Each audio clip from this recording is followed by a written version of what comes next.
শুধু তাই না, যে বলেছে তাকে ইন্টারফেয়ার করে উনি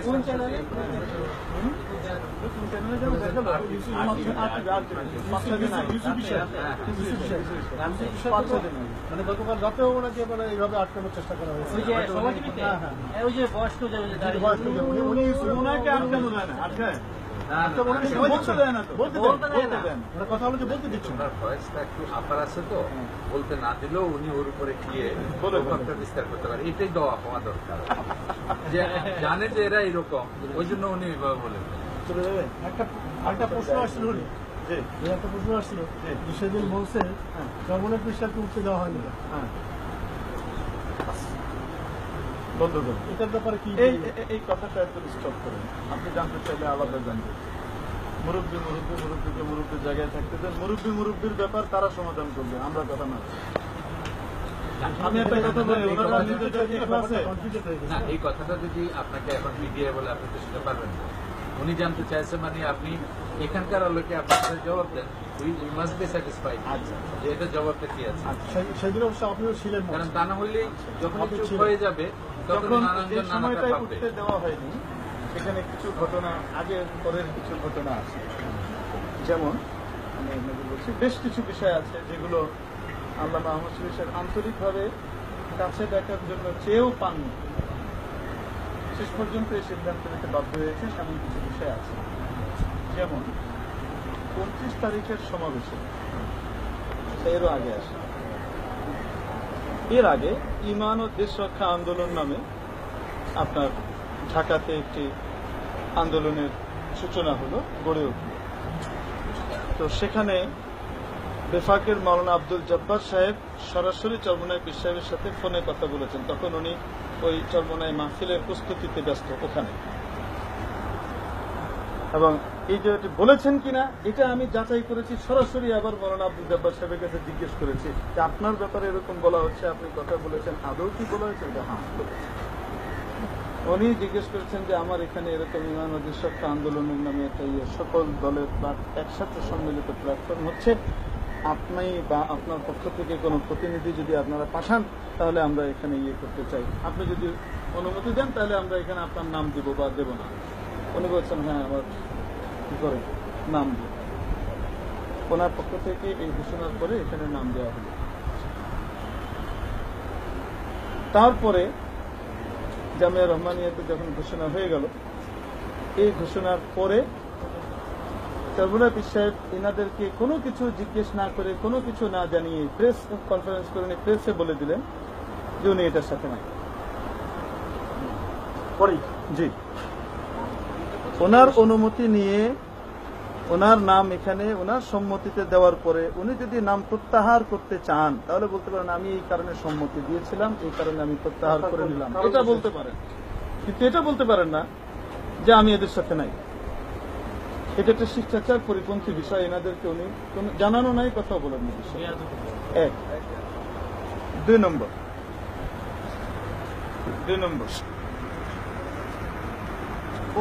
হাটাজারিতে একটা ঘটনা ঘটলো, সেটা ওনারা ওভারলুক করে গেছেন।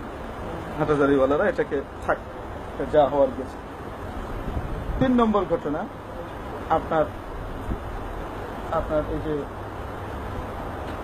29 তারিখে যে সমাবেশ হলো, 29 তারিখের সমাবেশ থেকে একটি পুস্তিকা প্রচার করা হলো সাধারণ কর্মীদের মাঝখানে।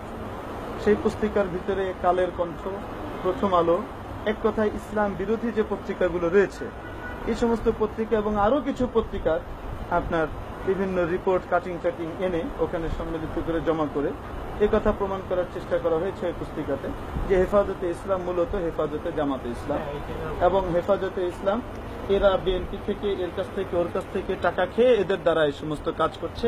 এই সমস্ত তথ্যগুলো বিলি করা হলো আপনার ওই 29 তারিখের তাদের সেই সমাবেশ থেকে। বিলির পরে ওরা জড়িত, কারা বিলি করবে? ওই সমাবেশে বিলি হলো, চরমোনাই পীর সাহেবের সমাবেশে হেফাজতে ইসলামের বিরুদ্ধে, এবং আহমদ শফি সাহেব সহকারে ওই পুস্তিকা আপনি দেখতে চাইলে আমি আপনাকে দেখাবো।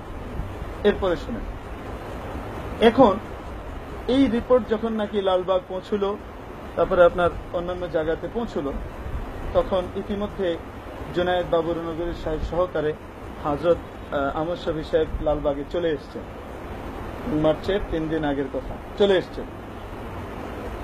চলে আসার পরে লালবাগ থেকে ওনারা ছাত্র পাঠালেন যে কোথায় পাওয়া যাবে, অফিসে পাওয়া যাবে। ইসলামী আন্দোলনের অফিসে পাঠিয়ে সেখান থেকে 25 কপি আপনার কি কিনে ওই বই অফিস থেকে কিনে নিয়ে আসা হয়েছে, ইসলামী আন্দোলনের অফিস থেকে, এবং রসিদ নিয়ে আসা হয়েছে, রসিদ দিয়ে কিনেছে। ওই পুস্তিকা জি। তখন মাওলানা জুনায়েদ, জামাত ইসলাম তো আমরা বাড়ি থেকে যদি জানতে এখন আপনাকে বলি শোনেন, থেকে জি জি, এটা হলো বামপন্থীদের দাবি, এটা বামপন্থী কিন্তু হেফাজতে ইসলামের আন্দোলনের এই শেষ মুহূর্তে এসে যখন চূড়ান্ত পর্যায়ে আসছে, পুরো মুসলিম সকল আলিম উলামা, একমাত্র সরকারপন্থী আলেম যারা চিহ্নিত আর বেদাতি কবর পূজারী এই টাইপের মৌলবী ছাড়া হক্কানি সব আলিম যখন এক প্ল্যাটফর্মে, সেখান থেকে আমরা অবশ্যই আশা করেছিলাম যে 29শে মার্চের সমাবেশ থেকে সম্পূর্ণ নিঃশর্ত একাত্মতাই ঘোষণা হবে। সেটা হয়নি, বরং বলা হয়েছে যে সকল পত্রিকাতে এটা এসছে, আমি সমস্ত পত্রিকাগুলোই খুলে খুলে পড়েছি, এসছে যে 5 তারিখ পর্যন্ত আমাদের দাবি দেওয়া যদি সরকার পুরা না করে তাহলে আমরা 6 তারিখের ওইটাতে সমর্থন দেব। 6 তারিখের ইয়েতে সমর্থন আমি 5 তারিখ পর্যন্ত দেখে তারপরে রাত্রে যখন দিব, কালকে সকালবেলায় সমাবেশ, আমার কোন কর্মী সারা বাংলাদেশ থেকে এখানে আসতে পারবে? তার মানে এটা হলো একটা আইবাস না, শব্দ বলেন না। আমি কোন মুরব্বীর ব্যাপারে ওই ধরনের কোন শব্দ ব্যবহার করতে আমি রাজি নাই। আমি শেষ ঘটনা রিকোয়েস্ট করেছি হ্যাঁ যে সবকিছু ত্যাগ করে চান সমাবেশে যোগ দিতে হবে। এটা এটা আপনাদের রিকোয়েস্টকে রাখা হয়নি বলে আমরা দুঃখিত। এরপরে কি হলো শোনেন, এরপরে মৌলানা জুনায়েদ বাবু নগরী সাহেব তো চট্টগ্রামের, মৌলানা জুনায়েদ সাহেব আপনার ওই দিন মাগরিবের পরে বসছেন, ঢাকার মৌলানা সাহেবদেরকে আলাদা করে লালবাগে ওনারা শুধু চিটাগাঙ্গের মৌলানা সাহেবরা বসে একটা ঘরোয়া মিটিং করছেন। সেই মিটিং এর বিষয়বস্তু ছিল এই যে ঢাকার অনেক আলেম ওলামার সাথে চরমনাবী সাহেবের আগে থেকে বেশ কিছু তিক্ততা আছে, তো আমরা ঢাকার মৌলানা সাহেবদের কথাবার্তা বাদ দিয়ে আমরা সরাসরি আমরা ওনাদের সাথে আলাপ করে একটু ওনাদেরকে কাছে ডাকি। দেখেন মৌলানা জুনায়েদ বাবু নগরী সাহেব সরাসরি পীর সাহেবের সাথে কথা বললেন, সরাসরি কথা বললেন, কথা বলে বললেন মৌলানা আপনার সাথে এখানে অনেকের কিছু ভুল বুঝাবুঝি আছে, কিন্তু আমাদের সাথে তো কোনো আপনার গন্ডগোল নেই, আর আমরাও তো কোনো রাজনৈতিক দাবি বা কোনো বিএনপি বা কোনো আওয়ামী লীগের তলে যাওয়ার জন্য আন্দোলনে নামেনি, দলীয় কোনো কিছুই না, এটা আপনি জানেন। তো আমি বললাম যে আমরা তো আসতে চাই, তো আসতে চান সেটা তো ঠিক আছে, কিন্তু আপনাদের সমাবেশ থেকে এই ধরনের ঘোষণা আসাটা জাতির কাছে একটি ভিন্ন মেসেজ গিয়েছে। 2 নম্বর আপনার সমাবেশে এই ধরনের পুস্তিকা বিলি হয়েছে। তো তখন মৌলানা বলছেন যে আমি তো এই পুস্তিকা সম্পর্কে কিছু জানি না, আমার তো জানা নাই, আমার দলীয় না, এটা হয়তো সাইড থেকে কেউ করেছে আমাদেরকে বিতর্কিত করার জন্য।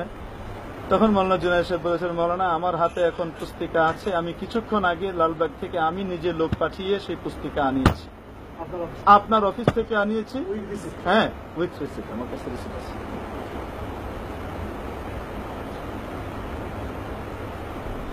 তো বলছে আমি জানি না কে বা কারা করছে, কি আপনি জানেন বা না জানেন তাহলে আপনার অফিস আপনার নিয়ন্ত্রণে নাই, এই অর্থ বোঝা যাচ্ছে। আপনার কথা অনুযায়ী আপনার অফিস আপনার নিয়ন্ত্রণে নাই। এখন এই ইয়েতে আপনার সামনে 2টাই পথ আছে, আমি আপনাকে 2টা পথ দিতে পারি। যদি আপনি আমাদের সাথে একাত্ম হতে চান, এখানকার তিক্ততা মেটানোর জন্য এবং সকলে এক প্ল্যাটফর্মে ঐক্যবদ্ধ হওয়ার দরকার এই মুহূর্তে হওয়ার জন্য আমি আপনাকে ব্যক্তিগতভাবে আমাদের চট্টগ্রামের ওলামা ইকরাম আমরা আলাদা বসেছি, এখান থেকে আমি আপনাকে 2টা ফর্মুলা দিতে পারি। এক, আপনি মেহেরবানি করে যেখানেই থাকেন আপনি আজকে তাশরিফ নিয়ে আসেন লালবাগে, আমি অপেক্ষা করছি, ঢাকার আলেমদেরকে আমি এখানে আটকে রাখছি বিভিন্ন ছুতাতে, আপনি আসেন, আপনি আসার পর এনাদের সাথে দেখা সাক্ষাৎ হবে, একটু কোলাকুলি যদি হয়ে যায় তো তাহলে পরে মনোমালিন্যতা দূর হয়ে গেল, আগের ওটা শেষ হয়ে গেল, নতুন করে আমাদের নতুন ধারা চলল। এক প্রস্তাব আপনার কাছে এটা। দ্বিতীয়, যদি আপনি এটা করতে সমর্থ না হন, কোনো কারণে আসতে না পারেন লালবাগে, এখানে হযরত উনি বলেছেন হযরত এখানে চলে এসেছেন 1 দিন হয়ে গেল, সকলে এসে দেখা করলো। হাটহাজারী হজরতের সাথে আপনি তো এসে দেখা করতে পারতেন, আপনি তো আসেননি। ঠিক আছে, আসেননি, আপনি ব্যস্ত মানুষ। তো এখন মেহরবানি করে যদি আসেন তাহলে আমরা এখানে কি করে ফেলবো, একসাথে এখানে আমরা একটা মিটমাট করে ফেলবো, আমরা এক হয়ে যাবো ইনশাআল্লাহ। দ্বিতীয় বিষয় হলো, যদি আপনি আসতে নাও পারেন তাহলে আপনি আগামীকালকে একটা সংবাদ সম্মেলন করে ওই পুস্তিকার সাথে আপনাদের কোনো সংশ্লিষ্টতা নেই এই কথাটা আপনি ঘোষণা করুন, এবং যে বা যারা করেছে তারা ভুল করেছে, তারা আপনার পরামর্শ ক্রমে করেনি বা আপনাদের এর সাথে কোনো সম্মতি নেই, এই কথাটা আপনি আগামীকালকে যদি কি করে দেন, ঘোষণা করে দেন, হ্যাঁ, তো তাহলে আমরা কি করে ফেলবো এখানে, এটা একটা মিটমাট হয়ে যাবে ইনশাআল্লাহ, কোনো অসুবিধা নেই। এরপরের দিনে ওনারা কিছু করলেন, একটা উনি আসলেনও না, 2 নম্বর হলো উনি না এসে যে সংবাদ সম্মেলন করতে পারতেন যে এই ধরনের বিভ্রান্তি যারা ছড়িয়েছে এদের সাথে আমাদের সম্পর্ক নাই, আমরা এই পুস্তিকার সাথে সংশ্লিষ্ট নই, এই কথাটা উনি কি করলেন না, সংবাদ সম্মেলন করে বললেন না। অথচ টুটকা ফুটকা বিষয়ে উনি সংবাদ সম্মেলন করতে থাকেন। এত বড় বিষয়, উম্মতের ঐক্য অনৈক্যের বিষয়, বিরাট ব্যাপার, উনি করলেন না। উনি এই জিনিস না করার পরে শেষ পর্যন্ত হেফাজতের সকল জিম্মাদাররা, চিটাগাঙ্গের জিম্মাদাররা পর্যন্ত বীতশ্রদ্ধ হয়ে পড়লেন, ঢাকাওয়ালারা না, ওনারা সকলে বসে এই কথার মশওয়ারা করলেন। এর ভিতরে আবার হেমায়েতুদ্দিন সাহেবকে ওনারা পাঠিয়েছিলেন, কিন্তু সাহেব আসেননি। হ্যাঁ, হেমায়েতুদ্দিন সাহেব আসছিলেন যোগাযোগ করার জন্য। এর আগের দিন মানে আপনার 4 তারিখে হেমায়েত সাহেব এসে বলেছিলেন যে আমরা এরকম প্রতিনিধি, আমরা এটা সিদ্ধান্ত নিয়েছি, যাই হোক না কেন আমাদের আপনার ওই সম্মেলনে যাই হোক, আমরা 5 তারিখ পর্যন্ত সময় চেয়েছিলাম, অপেক্ষা করব, তারপরে মত দিব, কিন্তু আমরা এখন সিদ্ধান্ত নিয়েছি যে না, আমরা মত দিয়ে দিচ্ছি, আমরা আপনাদের সাথে থাকব। তো তখন ওনারা প্রশ্ন, আপনারা থাকবেন কিন্তু আপনাদের এই পুস্তিকার কি হবে, আপনারা যে ঘটনা দিয়েছেন এগুলোর কি হবে, এটা আপনারা পরিষ্কারভাবে অবস্থান পরিষ্কার করেন। তো তখন এই ঘটনাগুলো, এইগুলা, এই যে যা বললাম এতক্ষণ, এগুলা ঘটতে লাগলো একের পর এক ধারাবাহিকভাবে। উনি আসলেনও না এই প্রস্তাবে, এবং তারপরে উনি এই পরের দিনের সংবাদ সম্মেলনও করলেন না, আসতে পারেননি, ঠিক আছে, ব্যস্ত মানুষ, হ্যাঁ, এটা তো ক্লিয়ার করে দিতে পারতেন, সেটাও যখন করেননি। হেফাজতের নেতৃবৃন্দ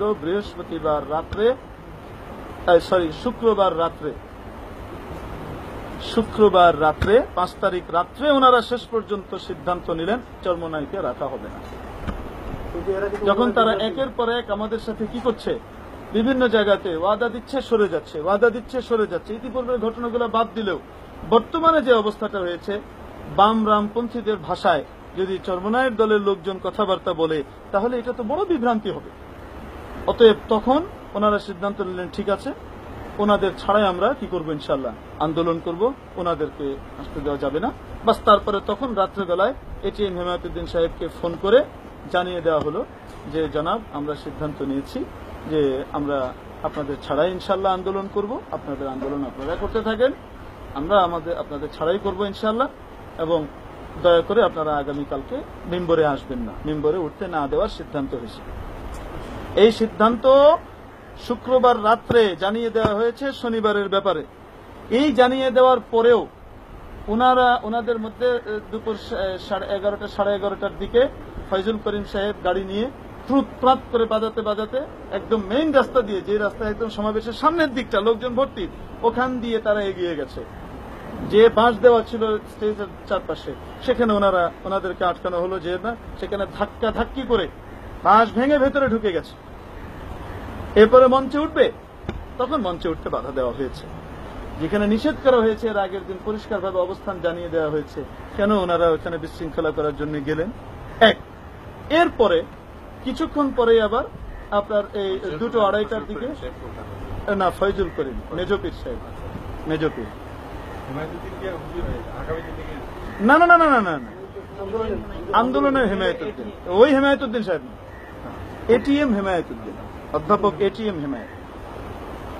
তারপরে আপনার ওই দুপুর 2টোর দিকে তখন আবার আপনার একটা গাড়ি, সেই গাড়ির 2 পাশে বিরাট হাত পাখা। আচ্ছা, এখানে তো কোনো নির্বাচনী জায়গা নয়, হ্যাঁ, বিরাট 2টো হাত পাখা লাগিয়ে এইবার মূল পীর সাহেব উনি কি করছেন, ওই মাঝখানের একদম মজমা, হাঁটার জায়গা নেই, সেখানে এরকম করে বাঁশি দিয়ে ওনার ভলান্টিয়ার সহকারে সরিয়ে গাড়ি নিয়ে উনি এখন মাঝখানের দিকে আবার রওনা হয়েছেন হেঁটে আসতে হবে। রেজাউল করিম সাহেব।